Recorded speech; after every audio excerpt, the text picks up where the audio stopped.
Hi, I'm Sarah Wing of Sarah Wing Intuitive Arts, and welcome to Oracle Storytelling, 2020 edition, Year of Clear Vision edition. I hope that your year has started off with a bang. If you're like me, you picked up a cold right before the new year. And I had an interesting thing happen because I was sick and tired and not feeling great, but at the same time I was feeling this rush of motivation.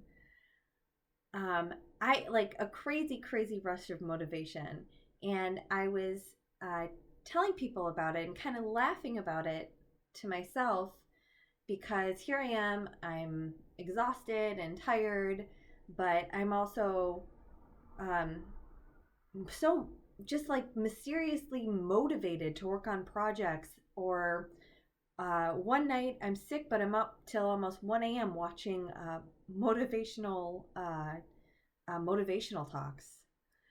It's it made me laugh. Like, what a strange time for this energy to come in. Like, it was just a strange type of forceful energy.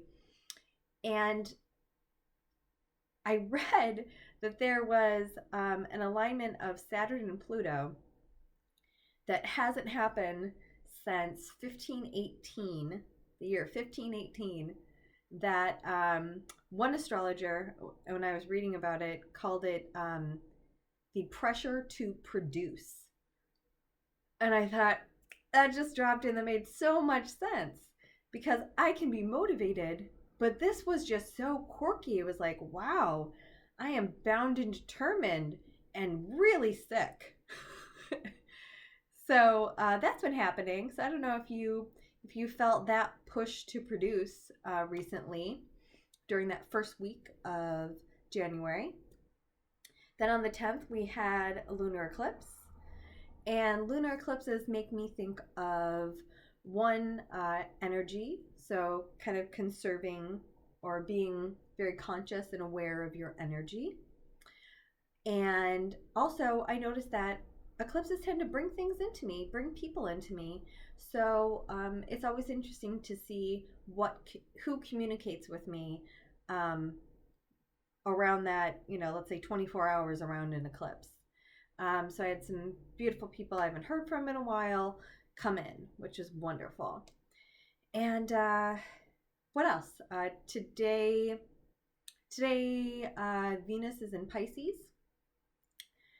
So if you want to connect um, more with, let's say, a soulmate, and um, you want to connect with them more, maybe connect with them more spiritually, or when you're dreaming in this dreamy Pisces. So Venus in Pisces.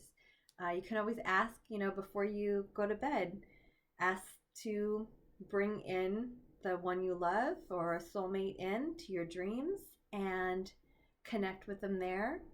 Or just if you have a deep spiritual connection, let's say, just deepen that even more. Um, or ask for what you want. Ask love for what you want. So if you feel this beautiful connection, you can always spiritually, you can say, if you feel ready to bring in the physical, just ask for that. So, okay, I want to thank Jessa. I love you and thank you. Uh, she has helped me today to do the Oracle story. Actually, Oracle stories. I asked for 4 numbers, 1 through 100, which will be the page number of 4 books that I've chosen, and 4 numbers, 1 through 10, which correlates to the paragraph on that page. And I also asked for some divination numbers. And she gave me twice as many as I needed. So, in honor of 2020, so it's like double vision. but more so inspired by her beautiful twin Pisces boys, I'm doing two short oracle stories today. Okay? So, to see what the theme of the first story would be, I used the Divination and got the Ace of Wands card. So as you can kind of see here, this is fire. This is action. This is creation, the moment of birth and possibilities. This is Shakti. This is really just a world of possibilities cracking open and your awareness to it. And Wands is fire. Wands is fire energy. Wands is magic. Okay? So here's one clue about the first story. And then the other clue that we have is, most of all, what's needed here is a return to the consciousness represented by the Empress card, the mother goddess of archaic wisdom and compassionate understanding. Maybe it's time to take a walk and experience Mother Earth. Touch a tree or sit on a rock and feel its ancient energy. You need to do something physical to unlock your senses and free up your body. You will then be able to yield a little to the world around you and not feel you have to be completely in control. Remember too, the childlike wisdom of the fool. So here we go again. It's this creation, endless possibilities. The childlike wisdom of a fool. And the fool energy is filled with promise and possibility, and it's really just going for it. So, interesting. Let's see. This seems like it's going to be a very fiery or deep tale. So let's see where our first story takes us.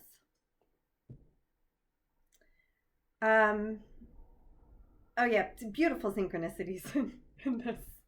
So the first part of the story is entitled "Burn, Baby, Burn," which I just love. See, it's a baby. Oh, it's fire. Try this meditation. Okay, everybody, deep breath, close your eyes. Imagine that you are the wood and the fire that consumes the wood. Okay, so you start off pretty deep. We're all one with the earth. We are the fire that consumes the wood. We are the wood. Okay, stay in your meditation, and let's see. It's the same with intuition. The extra information it gives us, it's unavailable legitimately, but it can be invaluable. Its practical application in everyday life can have important and enlightening consequences. Intuition's relationship to creativity has been well documented. Yeah, I document it like, I don't know, 20 times a day. I don't write it down. Sometimes I write it down. It's interesting. It's astounding to think how many things might never have been discovered if their discoverers hadn't listened to their intuition. Okay, so we started meditation. Now we're in the meditation and we're moving into listening to our intuition. Take the case of Henry Jacobs. In the 1930s, Jacobs was a medical student at the University of Chicago. On a particularly beautiful autumn day, he found himself slightly miffed to be on call while everyone else was out enjoying the university football game. He wandered into the hospital lab. Does that sound like an old-timey voice? Sat down on a bench and found himself staring at a shelf of chemical reagents. For some reason, He reached up and took down 3 bottles at random, without reading their labels. This is the intuitive part. He put them on the table in front of him and continued to gaze at them absently for a while, as if in meditation. Then he looked at the labels. The substances he had pulled down were cobalt chloride, chlorine chloride, and sodium ferrocyanide. He didn't know what the chemical properties were, but he felt impelled to mix them together. We all just, every once in a while in our lives take a bunch of chemicals, feel compelled to mix them together. Totally understandable. Bravely, he proceeded to do so. He poured the cobalt into the chlorine and added the ferrocyanide. The result was an emerald green liquid, that ultimately became the basis for the colorimetric method of measuring potassium in the blood. We all know about that method, the Jacobs, we call it. A basic medical test that's performed on thousands of people every single day of the year. All right, so we started meditation, we're listening to our intuition, we're kind of just acting on it more thoughtfully than impulsively, I guess is the idea there. Man, so many books. Okay, let's see where we go next. Ooh, so it looks like, all right, like pitfall to avoid, I think maybe. The ego will try to convince you that everyone in the world is special and magical except for you. Getting in touch with your inner genie. Now I'm just picturing a little genie house inside me. Just me? Getting in touch with your inner genie will erase that false notion from your mind. Your magic is unique to you. And getting to know it will remind you that you are indeed special. You are amazing. There's no one else like you, and therefore the world needs you to be as fully authentic as possible, regardless of what anyone thinks, because you are wonderful. Okay, so we trust our intuition. It led us to greatness. But there's always that doubt that creeps back in. Somebody can make a difference. Somebody can do this. Maybe this was a one-off blood test thing that's used for 100 years or whatever. All right, well, where does this story end? Where does this lead us down our rainbow of intuition? Through creative imagination, we begin to see the spiritual energies surrounding and interplaying with the physical world. What we consider imagination is a reality in some form on levels beyond the normal sensory world. With creative imagination, we create a new kind of awareness. So creation, back to that original card, creation, this awareness made through creation. A new kind of experience in color and form. Ooh, can't tell I really like color and form. This triggers higher forms of inspiration and intuition, giving us a higher understanding of the conditions of our lives and the spiritual energies affecting it. Images are the tools to link with the spiritually creative world. It is what helps you to identify your spirit totems and to awaken their energies in your life. I think that's beautiful. So you stumble a little bit through your ego. You have to kind of check your ego, check your spiritual ego, and then you're led to higher forms of creativity and imagination and intuition. That kind of just flow in, drop in, that are kind of like this initial card. So, if you look at this image, where's the room for doubt? It's just creation. It's just this fire energy. It's this, it's not necessarily innocence, but you could say openness to new ideas, letting guidance drop in, letting your inspiration flow. Um, you know, you can hold the egg forever, but you got to crack it at some point to see what's inside.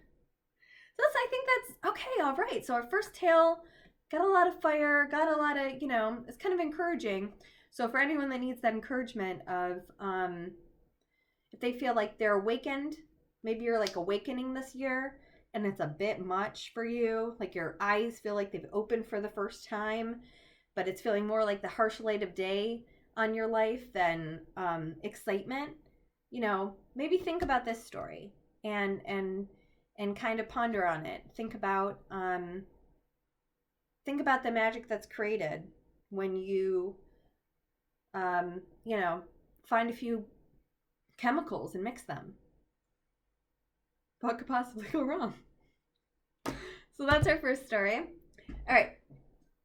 And our second tale. So with the divination numbers for the second tale, here's what. Here's what we're given hints of what the story's going to be about. So the card is growing up.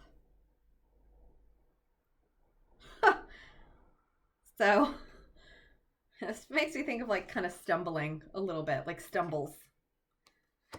And then the passage is, Alice couldn't help laughing as she said, "I don't want you to hire me, and I don't care for jam." "It's very good jam," said the Queen. Well, I don't want any today at any rate." "You couldn't have it even if you did want it," the Queen said. "The rule is jam tomorrow and jam yesterday, but never jam today." Okay, so a little bit of stumbling and a little bit of bumping. A little, not really great communication is what I'm getting. Not really great communication. So let's see. Maybe we've got some things to stumble through. Let's see. Okay. So where does our story start? The practice of tithing is similar, in which you give 10% or more of your income to an organization or needy person that spiritually inspires you. You don't make this donation in order to receive, but it always happens that way. What you give is blessed tenfold, and you always receive exponentially more. Okay. So we're kind of so we're starting off, and a little bit of growing up, maybe growing up meaning maturity. And you have these two people kind of butting, it's a little bit about butting heads. And so the first part of the story is saying, when you're giving, you will be receiving. Like there is a balance of give and receive that's happening. Okay, so we start by hearing, give. Try giving and you will receive. Where does this take us? Modern day fairies, however, might turn up their little noses at traditional elfin bread. Instead, serve them soft, white fairy bread, cut into fun shapes, spread with butter, and decorated with colorful sprinkles. Okay, so we're kind of back to food, and we're back to that argument, that butting of heads. So it's not really a giving, it's a giving and receiving. It's kind of a giving and it's not good enough to receive. So we're kind of back to that push-pull. Well, let's see where that gets us.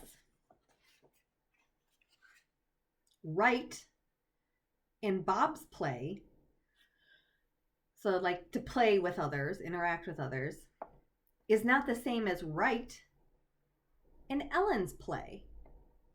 Another butting of the heads. They value opposing things and interpret actions and words opposite from each other. Both are willing to tolerate, at best, the other's dissimilarities for a while. It's like dot dot dot for a while. Yeah. All right. So I'm getting, here's some advice, like go ahead and give, and you will receive, the universe will send you what you need. What is yours will come to you. And then it's like, here you go. No, I don't want that. I want this. I don't want that. I'm arguing. The way that we interact is wrong, and you need to interact my way. And the other person's like, you need to interact my way. So there may be, if anyone's was more drawn to this one, the idea of self may be very rooted in some external things or who you decided you are. And that could be causing some conflict, because it always does. So let's see where this story leads us. Not a word was spoken the entire ride home. Yeah, I guess you can only argue so long before people just stop communicating in any way. When we walked through the door, the house's breathing felt stale and tense. This isn't good. No words needed to be said. I could feel it in my stomach that my father was home. Ugh. Okay.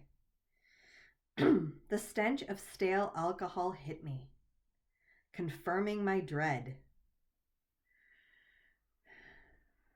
So sometimes when you mix chemicals, it's not the best thing to do. As I tried to sneak inside, my niece came running out. We're going to Chuck E. Cheese's! She screamed excitedly.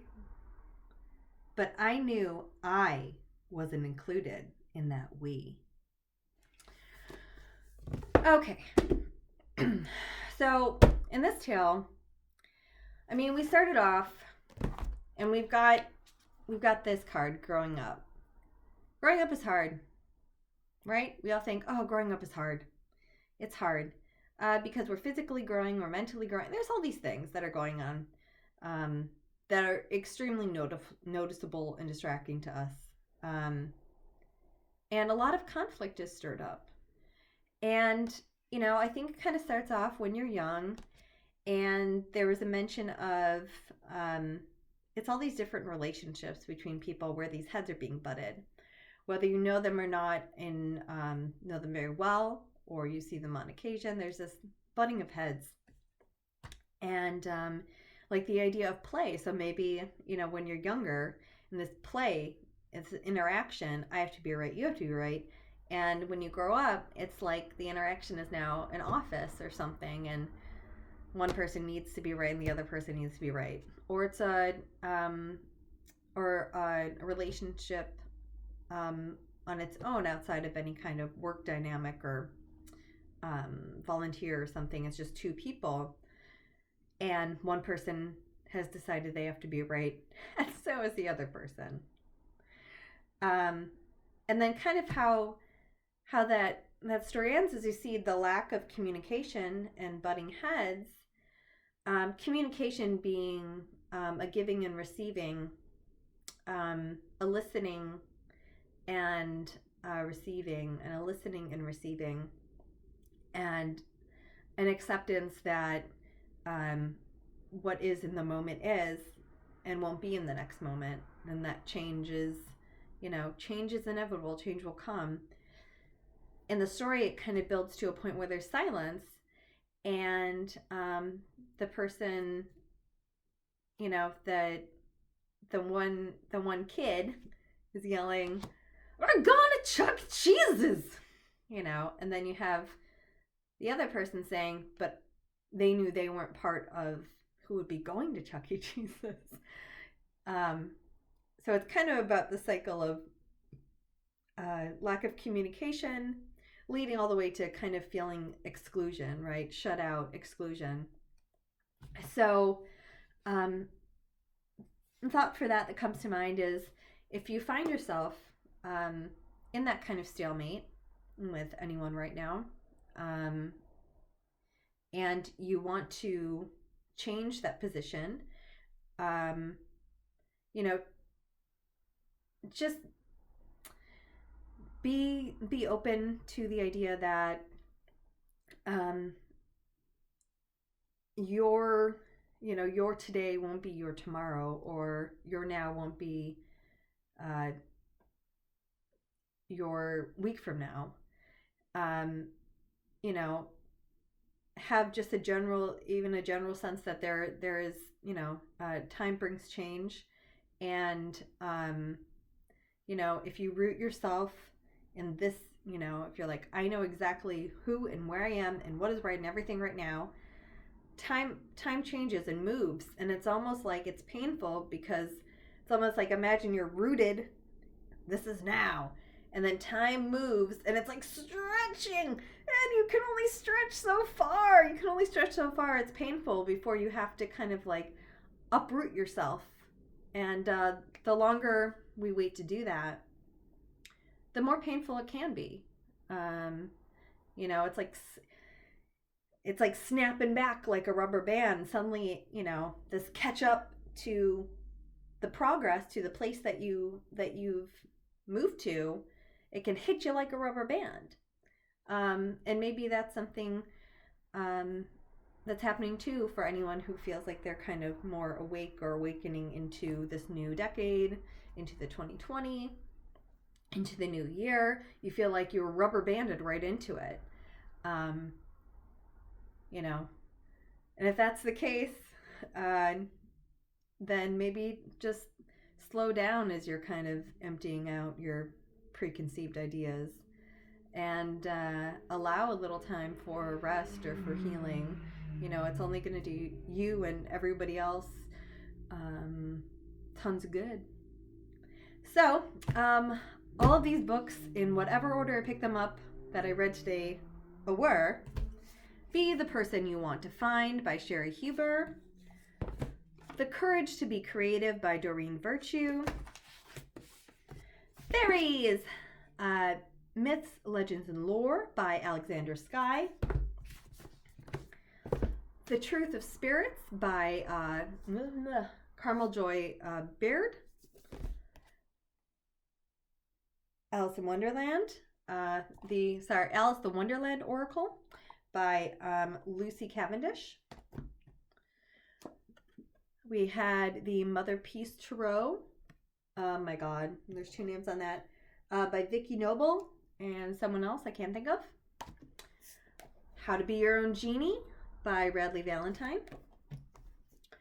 Awakening Intuition by Mona Lisa Schultz.